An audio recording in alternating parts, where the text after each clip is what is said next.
And in the near future guys, may mga sakripisyo na maaari kayong ma-experience. Maaring dumating yung time na panghinaan kayo ng loob, especially kapag may mga trouble, may mga challenges kayo. And again, no, sabi ko nga, pwedeng may mga sakripisyo kayo in the future. And syempre guys, yung mga sakripisyo, di ba? Kaya nga sinasabi natin na no pain, no gain. Kasi yung mga malalaking bagay, talagang it requires sacrifices mga kapiksi. Pero at the end of it guys, magiging sulit naman yung mga sakripisyo nyo. So wag yun ang masyadong panghinayangan.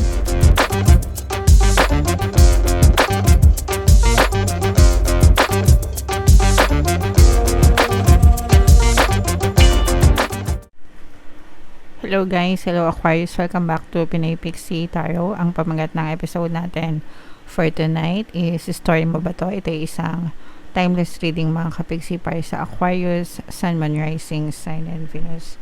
So, sa reading na to guys, titingnan natin where you are right now, mga potential and challenges nyo, what you need to focus on, your past, present, and future energy, mga suggested approach, and yung potential future ng story nyo. So, shuffle ko yung cards guys. Hanapin ko yung energy ng Aquarius. Ito guys. So, Aquarius, kayo ay represent ng King of Swords sa ating spread. Timeless reading ito guys. Anytime na mapanood nyo yung video, pwede siyang mag-resonate sa inyo. Sa mga naghahanap pala guys ng mga pampaswerte na bracelets, charms, nilagay ko yung link sa description box nitong video para dun sa mga products. Aventurine and Citrine talaga yung pinaka magandang charm para sa pag-attract ng swerte, abundance, manit, kaperahan. So check nyo na lang sa description box mga kapiksi. So where you are right now mga kapiksi, for some of you, nandun kayo sa stage na nagpaplano kayo. Magsisimula kayong magplano mga kapiksi kung ano yung gagawin yung next step sa buhay nyo, Aquarius. Parang meron din kayong mga bagay na kailangan pagdesisyonan mga kapiksi. Yung iba sa inyo parang you are gathering information, although yung information na nakakalap nyo parang hindi pa ganun kadami, parang konti pa lang. So yung iba sa inyo pwedeng nag-aaral pa, nagsasaliksik pa, nagpaplano pa, and okay lang yan guys. Take your time, wag kayo magmadali. Kapag sigurado na kayo, kapag solid na yung kaalaman nyo, yung impormasyon na nasa inyo, tsaka kayo magdesisyon, tsaka kayo humakbang dun sa susunod na step ng buhay nyo. Okay? Yung mga potential and challenges, this is a water sign energy mga kapiksi. This is both potential and challenge. Kailangan nating i-balance yung ating isip at puso guys, no? This can be a potential and challenge as well. Let's say for example, potential siya if merong taong tutulong sa'yo, and challenge siya if merong taong kokontra sa gusto mo mga kapiksi. So alam mo naman yun, syempre iba-iba naman kayo ng sitwasyon guys. Alam nyo kung merong sumusuporta sa inyo, and alam nyo rin kung merong tumutulong sa inyo or nag-encourage sa inyo. Okay? Alright. So, yung next na energy natin, what you need to focus on guys is humingi kayo ng tulong sa ibang tao mga kapiksi, no? Focus on teamwork, focus on collaboration mga kapiksi. May mga times na okay lang maging independent guys, no? Kaya natin mag-isa, nagagawa natin mag-isa, may nararating tayo kahit tayo lang mag-isa. Pero okay din guys na nakikipag-collaborate tayo sa ibang tao, hindi man dun sa actual na gawain, pero dun sa mga gathering ng information. Mas maganda kung may matatanungan kayo, mas maganda kung may malalapitan kayo, mas maganda kung meron kayong, alam nyo yun, coach, mentor, guide, 'di ba? Na pinaghuhugutan nyo talaga ng mga solid na information mga kapiksi. So, if meron kayo mga ganyang klase ng tao sa paligid nyo, mas mabuti para sa inyo mga kapiksi. In your recent past, ito guys talagang pinaghahandaan nyo in your recent past. Yung iba sa inyo talagang nag-aaral, nagsasaliksik, nagle-level up, no? Kumbaga gusto nyo talaga mag-level up yung status ng inyong kabuhayan. Kaya yung iba sa inyo, mga kapigsi talaga nagpe-prepare, talagang naghahanda. So, pwede natin sabihin, mga kapigsi, na talagang pinaghahandaan nyo tong pagkakataon na to, guys, and talagang nagre-ready kayo, mga kapigsi. As in, dati pa lang or matagal nyo na talaga tong pinaghahandaan, guys. Hindi, this is not something new to you, no? Kumbaga matagal na siya sa inyo, and ngayon lang talaga kayo nag-i-initiate, kumikilos, yeah. And your greatest strength, mga kapigsi, is marunong kayong mag-work-life balance, magaling kayong magbalanse, moderation, nalalagay nyo sa tamang balanse, magaling kayong magtimbang, magaling kayong mag-weigh ng pros and cons, alam nyo kung ano yung makikinabang kayo, alam nyo yung hindi kayo makikinabang, alam nyo yung mga advantages and disadvantages ng ginagawa nyo, alam nyo kung ano yung dapat i-pursue, alam nyo kung ano yung dapat hindi i-pursue, yung mga kailangan i-let go. So, yeah, magaling kayo, Aquarius. And in the near future, guys, may mga sakripisyo na maaari kayong ma-experience. Maaring dumating yung time na panghinaan kayo ng loob, especially kapag may mga trouble, may mga challenges kayo. And again, no, sabi ko nga, pwedeng may mga sakripisyo kayo in the future. And syempre, guys, yung mga sakripisyo, di ba? Kaya nga sinasabi natin na no pain, no gain. Kasi yung mga malalaking bagay, talagang it requires sacrifices, mga kapigsi. Pero at the end of it, guys, magiging sulit naman yung mga sakripisyo nyo. So, wag yun ang masyadong panghinayangan. Excuse me. Wag yun na masyadong panghinayangan yung mga sakripisyo nyo sa buhay, guys. Kasi maganda din naman yung idudulot nyan para sa inyo. Yung mga suggested approach, guys, ipagpatuloy nyo lang. Itong strength nyo kasi, guys, magaling kayo sa tamang pagbabalanse. And yun din yung suggested approach sa inyo. Maging fair kayo, maging magaling kayo sa pag-filter ng tama at mali.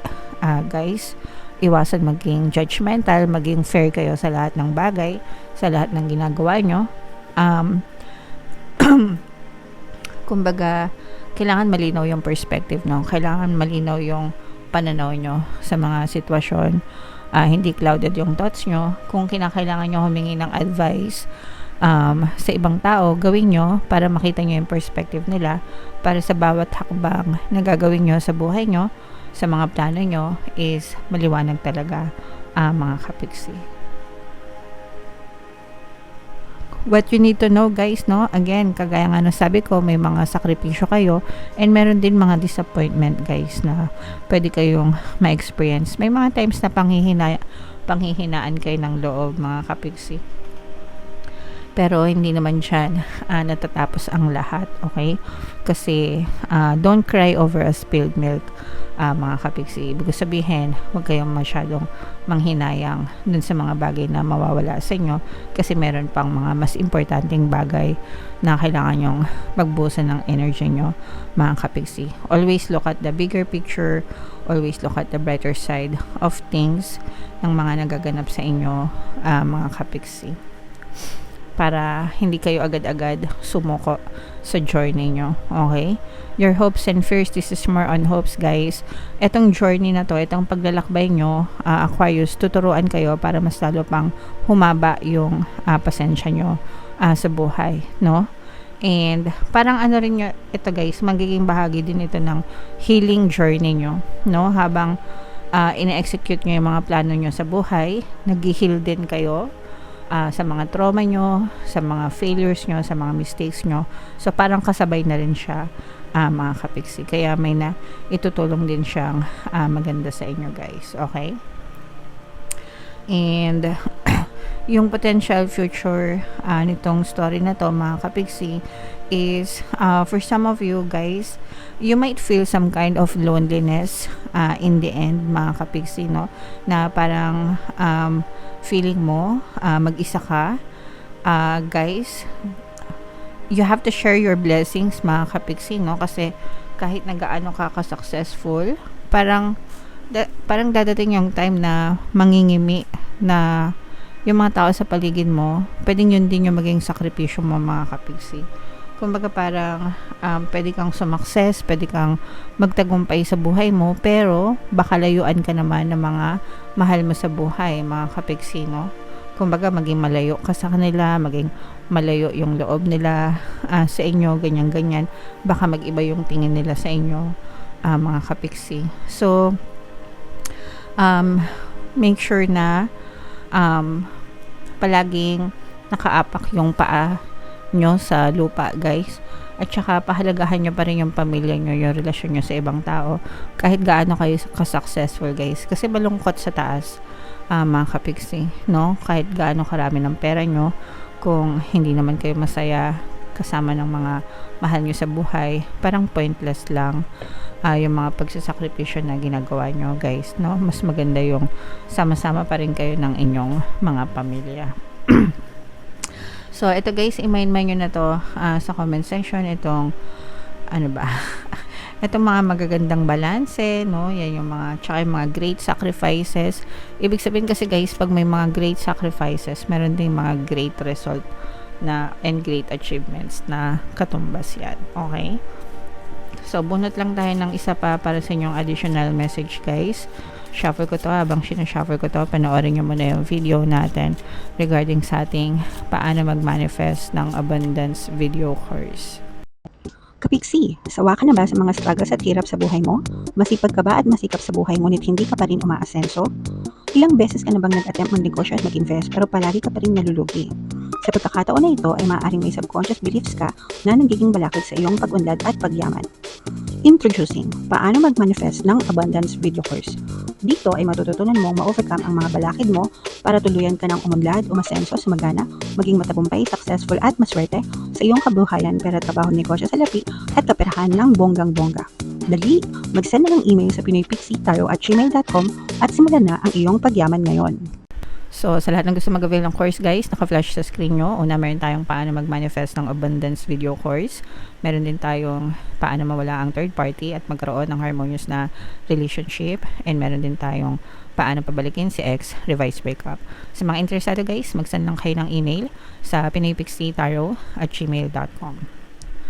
So, para sa inyong additional message, guys, reparenting yourself. Hindi pa huli ang lahat, mga kapiksi, para alagaan nyo ulit yung sarili nyo, no? Minsan meron tayong mga traumatic childhood, mga kapiksi. Ibig sabihin hindi masyadong maganda yung karanasan natin ng pagkabata natin, dahil siguro sa kasalatan ng buhay, kahirapan, mga ganyan. May mga times na hindi nabibigay ng mga magulang natin yung mga gusto natin, yung mga pangangailangan natin. Yung tabang pag-aaruga, minsan busy yung parents natin sa mga trabaho nila na napapabayaan tayo. So, paglaki natin, mga kapiksi, or kung medyo may edad na kayo, pwede nyong alagaan yung sarili nyo ulit, mga kapiksi, just like how you want to be taken care of, no? Ng inyong parents. So, it's never too late, guys, para alagaan nyo ulit yung sarili nyo, mga kapiksi. Okay? Alright. So, comment down below, mga kapiksi, if naka-resonate kayo. And yung mga pinapamain ko sa inyo, guys, i-mind nyo na for more tarot readings, Aquarius. Ito yung playlist nyo. Ito naman yung ating success stories ng paano mag-manifest ng abundance video course. Click here to subscribe, guys. Ito yung ating mga pampaswerte subliminals. Thank you for liking, sharing, and subscribing. See you again next time. I love you all, mga kapiksi. Have a nice day. Bye-bye.